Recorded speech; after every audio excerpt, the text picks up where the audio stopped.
आज मुझे इन्होंने कहा नहीं सर आप नहीं कर सकते, आई एम सॉरी। ये देखिए ये देखिए ये क्या है, ये देखिए ये देखिए ये क्या कर रहे हैं, ये क्या है, ये क्या है,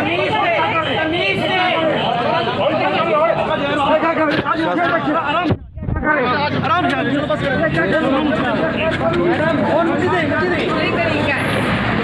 ये तरीका है इन पुलिस वालों का।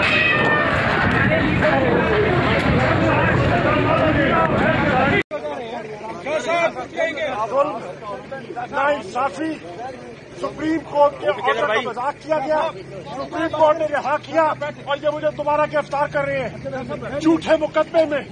मैंने कौम की तर्जुमानी की है, मैं बेगुनाह हूँ और ये मुझसे बिला वजह इंतकामी सियासी इंतकाम का निशाना बनाया जा रहा है।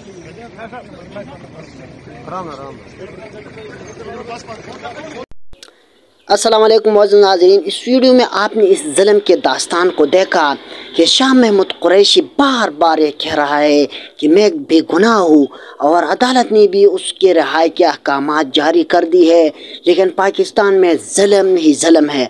मुस्तामीन ऐसी मज़ीद वीडियोज़ के लिए ज़रूर मेरी यूट्यूब चैनल को लाइक शेयर और सब्सक्राइब करें और बेल आइकन को भी दबाएँ ताकि नई आने वाली वीडियोज़ आपको बर वक्त पहुँच जाए। आप जहाँ भी रहे खुश रहे, हमें अपनी दुआओं में याद रखिए। पाकिस्तान जिंदाबाद। अल्लाह हाफिज़ वस्सलाम।